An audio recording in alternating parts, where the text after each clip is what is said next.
يا أهلا يا أهلا أهلا بيكم في فيديو جديد. في البداية لو أول مرة تشوفني ما تنساش تشترك في القناة وتفعل جرس التنبيهات علشان يوصلك كل جديد. بيبدأ فيلمنا النهاردة مع الملك تاتشالا اللي بيكون حالته حرجة جدا، وبيكون في المختبرات بتاعتهم علشان يحاولوا ينقذوا حياته، ولكنه معدل ضربات قلبه بينخفض بشكل كبير وبيموت، وأهل واكاندا بيدفنوه وبيودعوه وبيعملوا له مراسم الدفن بتاعتهم وبيرقصوا وبيغنوا له. وبعد لما بيخلصوا المراسم بتيجي طيارة تاخد التابوت بتاعه وبتمشي. بعد سنة بنروح على سويسرا في اجتماع الأمم المتحدة، والملكة ريموندا ملكة واكاندا موجودة هناك، وبيقولوا إن هما مستعين إن مملكة واكاندا فشلت من عودتها إن هي تساعد العالم بمواردهم من الفابرينيوم. وبتقول ممثلة دولة فرنسا إن جالهم تقارير إن الفابرينيوم ممكن يتعمل منه أسلحة دمار شامل، وده بيمثل خطر كبير على العالم. وبعدين بتقول لهم الملكة ريموندا إن سياستهم من الأول إن هما ما يشاركوش الفابرينيوم لأن هما عارفين أطماعهم وعارفين هما يستخدموه في إيه. وبتقول لهم كمان إن هي عارفة نواياهم الحقيقية. في الوقت دوت في مركز من مراكز واكاندا في دولة مالي بيحصل عليه هجوم من مسلحين علشان يسرقوا منه فابرينيوم، ولكن هناك جنود واكاندا بأسلحتهم المصنوعة من الفابرينيوم بيتصدوا لهم وبيخلصوا عليهم. والملكة ريموندا بتقول لكل الأعضاء في الأمم المتحدة على الهجوم اللي حصل عليهم دوت، وبتجيب لهم كمان المسلحين لحد عندهم وبتحذرهم إن أي محاولة لأي استغلال لمواردهم هيعتبروها تعدي عليهم وهيردوا بقسوة وبدون أي إنذار. وبتقول لهم مش علشان الملك مات تفتكروا إن واكاندا مش هتقدر تحمي نفسها وتحمي مواردها. وبعدين بنروح للمحيط الأطلسي، هناك بتكون في دولة من أعضاء الأمم المتحدة طورت جهاز كشف الفابرينيوم، وبينزل 2 غواصين تحت في قاع المحيط وبيستكشفوا وجود فابرينيوم تحت، ولكن فجأة الاتصال بيتقطع بينهم وبين القيادة بتاعتهم. وبعدين لما بيرجع الاتصال بيكون واحد من الغواصين اختفى، والغواص التاني بيشوف اناديل بحر مشعة وبعدين بيصرخ ويختفي هو كمان. وبعدين بيحصل عليهم هجوم صوتي بيخلي كل الناس اللي على السفينة ينطوا في المحيط، والاتنين اللي في غرفة القيادة بيلبسوا سماعات في ودانهم علشان ما يتعرضوش للهجوم دوت، وبيطلبوا قوات للهجوم لان هما بيعتقدوا ان اللي عمل الهجوم عليهم دوت هما ناس من واكاندا. وبعدين لما بيطلعوا على ظهر السفينة بيطلع ناس لبسهم غريب من المحيط وبيضربوا عليهم نار، لكن ما بيأثرش فيهم، وبيجري الاتنين البشر دول على الهليكوبتر بسرعة ويطيروا في الجو، وبيعرفوا ان الناس اللي هجموا عليهم دول مش من واكاندا. وبعدين بينضرب عليهم صاروخ يفقد الطيارة توازنها وبيخليها تقع في المحيط. بعد كده بيروح على مملكة واكاندا، بتروح الملكة ريموندا للأميرة شوري في المختبر بتاعها وبتاخدها معاها في جولة بمناسبة ذكرى وفاة أخوها الملك تاتشالا، وهم بيعملوا بعض الطقوس بتاعتهم. بيظهر شخص اسمه نامور، وبتتفاجئ الملكة ريموندا ان هو ازاي دخل واكاندا، فبيقول لها ان هو سمع عن واكاندا كتير وعن شعبها. وبعدين بيقول لها ان الجيش الامريكي اكتشف وجود فابرينيوم تحت مملكته وهو نجح ان هو يمنعهم من استخراجه، ولكنه هيحتاج مساعدة مملكة واكاندا علشان لو دوت حصل تاني يقدر يمنعهم. ولكن ريموندا ما بتصدقوش وبتقول له ان مفيش فابرينيوم غير في واكاندا، ولكن الاميرة شوري بتقول لها ان اصلا اللبس بتاعه فيه فابرينيوم. وبعدين بيقول لها ان هم لازم يساعدوه لان ابنها هو اللي كشف للعالم عن وجود الفابرينيوم، وبيسلمها ابوك علشان تنفخ فيه لما تفكر وتوافق وساعتها هيكون قدامها. وبيقول لها قبل ما يمشي ان ما ينفعش اي حد بره واكاندا يعرف بوجوده. بعدين بتجمع الملكة ريموندا مجلس مملكة واكاندا وبيتناقشوا ان هو ازاي الراجل دوت دخل واكاندا. بتقول لهم الملكة ان معاه جيش هائل العدد وانه عايز عالمة امريكية، فبيقترحوا عليها ان هي تسلموا العالمة علشان يتجنبوا الحرب معاه لان هم عندهم فابرينيوم، وكمان بلاك بانسر ما بقاش موجود علشان يحميهم. وبعدين قادة الحراس بتقول للملكة ريموندا ان هي هتحتاج الاميرة شوري معاهم علشان يبداوا في عملية البحث عن العالمة. وبعدين بيروح لولاية فرجينيا في امريكا وبيقابلوا ضابط في الجيش الامريكي اسمه روس، وبيكون فاكر ان واكاندا هي اللي نفذت الهجوم اللي حصل عليهم في البحر، وهم بيتاكدوا ان واكاندا ملهاش علاقه باللي حصل. وبعدين بتساله الاميره شوري عن مكان العالمه الامريكيه اللي صنعت جهاز كشف فابرينيوم، وبعدين بيلاقوا العالمه ديت وبتكون طالبه في جامعه كامبريدج للتكنولوجيا، وبيكلموا الملكه ريموندا وبتقول لهم ان هم لازم يودوها على واكاندا. وبعدين بتروح شوري للبنت ديت غرفتها وبيكون اسمها ري، وبعد لما بيتكلموا وبتدخل الجنرال اوكويا بتوافق ري ان هي تروح معاهم، وبعدين بتاخدهم لمكان ورشة سيارات بتكون بتنفذ فيه مشاريعها. وبعدين بتوصل القوات الفيدرالية الأمريكية وبتحاصر المكان، ولما بتقتحم الشرطة الفيدرالية المكان بتكون ري جوه بدلة حديدية وبتطير بسرعة من المكان قبل لما يمسكوها. والأميرة شوري برضه بتهرب بموتوسيكل، والجنرال أكوبا بتهرب من المكان بالعربية اللي كانت موجودة فيها، والفيدراليين وراهم طبعا. وبيبقى في طيارة بتتعقب شوري في الجو فبتروح عندها ريري وبتدمرها بصاروخ، وبعدين بتدمر عربيات الشرطة اللي محاصرة الكوبري علشان يعرفوا يخرجوا منه. لكن قبل لما بيخرجوا بينضرب صاروخ على بدلة ريا الحديدية وبتقع على الأرض، وكمان على العربية والموتوسيكل بتاع شوري وأوكويا، وبيقعوا كلهم مصابين على الأرض.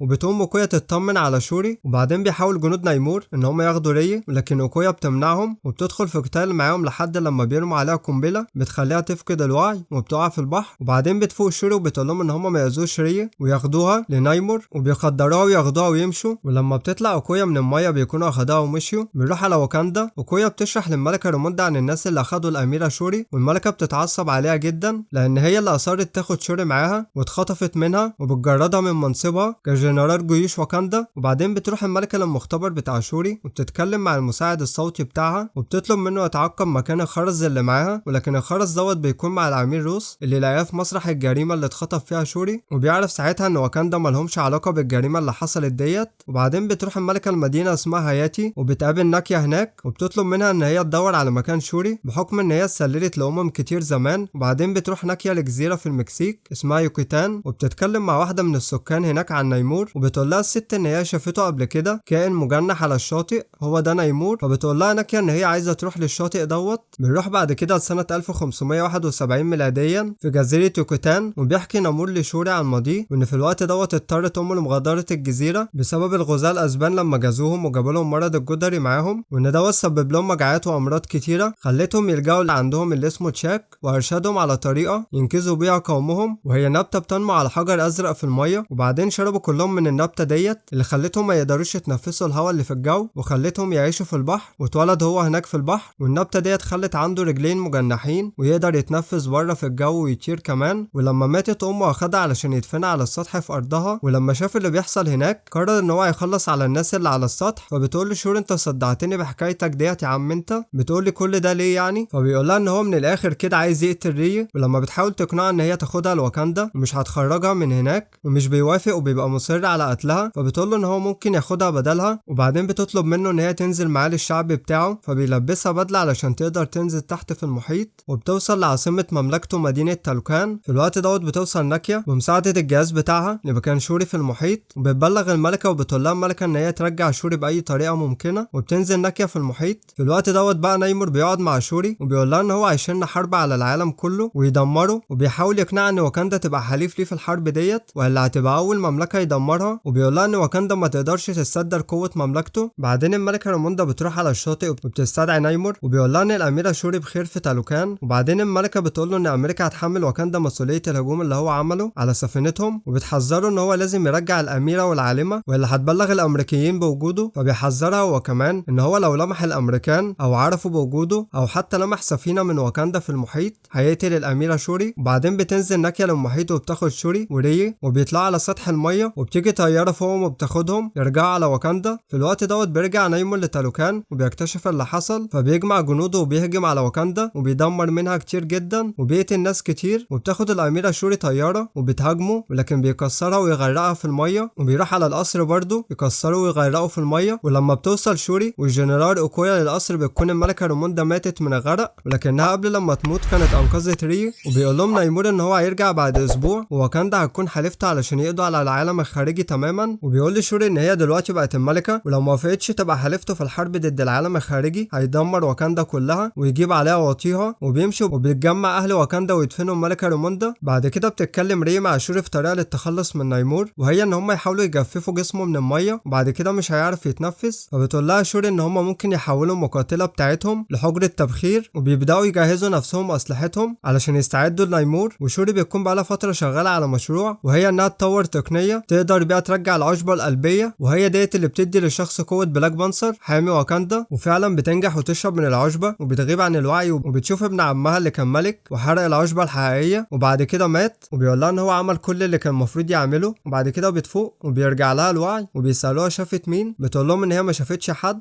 وبعدين بتتعصب لان هي ما شافتش اخوها وبتفتكر ان هم اتخلوا عنها وبتضرب بايديها كده عادي علشان متعصبه يعني. البدله بتتزرع في الحيطه وبتتدمر وبتكتشف ان هي بلاك بانثر الجديد وبتلبس البدله. وبيعرف شعب واكاندا ان بلاك بانثر رجع للحياه من تاني، وبتتكلم مع مجلس واكاندا ان هم لازم يستدركوا نيمور لمكان بعيد في البحر ويقتلوه، لكن اللورد امباكو بيبقى شايف ان هم ما ينفعش يقتلوه لان شعبه يعتبره اله، فلو قتلوه هيدخلوا في حرب ابديه مع شعبه. ولكن شوري بتقنع ان هم لازم يقتلوه علشان تنتقم لوالدتها وكمان علشان تنجز العالم الخارجي، وبتقول لامباكو ان هو يساعدها في ده. بعدين نيمور بيوصل له خبر عن آلة اكتشاف الفابرينيوم في المحيط، فبياخد الجيش بتاعه وبيروح عندها، ولما بيقرب منها بيطلع منها صوت بيضاعف قوتهم، فبيطلعوا كلهم على السطح وبيلاقي فوق جنود واكاندا وبتبدا معركه بينهم. وري بتستدرج نيمور وبتتقاتل معاه في الجو وبيحبسوه جوه طياره في غرفه التبخير كتير وبتبدأ قوته تضعف. في الوقت دوت السفينة اللي عليها جيش واكاندا بيفجروها جنود نايمور من تحت في المية، وبيقع الجنود في المية وبيتقاتلوا كلهم في المية وفوق السفينة، ونايمور بيحاول يدمر الطيارة علشان ينزل المية، ولكن شوري بتدخله غرفة التبخير وبتتقاتل معاه وتحاول تقنعه، وبتخلي الطيارة تروح على مكان اليابس، وبتتحطم الطيارة هناك على اليابس، ولما بتفوق بيظهر من فوقها نايمور وبينزل ضرب فيها، وبيبدأ القتال بينهم، وضربة منه على ضربة منها بيكون نايمور متفوق عليها في الأول لحد لما بتضربه هي وتوقعها على الأرض، فبيقوم يضربها بالرمح وبيحرق جسمها، وبيحاول يروح على المحيط بسرعة وهو بيفقد الوعي. وهنا شوري بتستجمع قوتها وبتفتكر كلام ابن عمها ان هي لازم تعمل اللي المفروض ان هي تعمله، فبتخرج الرمح من جسمها وبتروح عند نايمور تحرقه وبتجفف جسمه من المية خالص، وبتمسك الرمح علشان تقتله، ولكنها بتفتكر في اللحظة ديت شعبه، وبتفتكر كلام والدتها ان هي لازم تكون رحيمة، فبتعرض عليه ان هو يستسلم، وواكاندا هتحميه وهتحمي مملكته وشعبه وهتسيبه يعيش. فبيستسلم نايمور وبتاخده شوري على الطيارة وبيروح على السفينة في المحيط، وبيوقف شعبه عن القتال مع الواكنديين وبيرجعوا لمملكتهم، والواكنديين بيرجعوا لواكاندا والناس بيكملوا حياتهم بشكل طبيعي. وشوري بتاخد النبتة العشبية وبتزرعها في الأرض تاني وبتودع ريه وبترجعها لبلدها تاني، وبعدين بيشوف الضابط روس مقبوض عليه فبتروح أوكويا وتحرره، وبنشوف بعدها شوري وهي قاعدة على شاطئ المحيط وبتفتكر أخوها تاتشالا وبتعيط، وبعدين بتجيلها ناكيا وبتعرفها على توسان ابن أخو تاتشالا، وبتقولها إن هي فضلت إن هو يكبر هنا بعيد عن واكاندا وعن ضغوط العرش، وبتقولها كمان إن تاتشالا هو اللي طلب منها إن هي ما تحضرش جنازته بعد لما يموت. وبس كده بيخلص فيلمنا. ما تنساش لو الفيديو عجبك تشترك في القناة وتفعل جرس التنبيهات علشان يوصلك كل جديد. تابع صفحة الفيسبوك واعمل لي فولو على انستجرام. كان معاكم محمد إبراهيم من قناة أسرع فيلم، منتظر رأيكم في التعليقات. مع السلامة.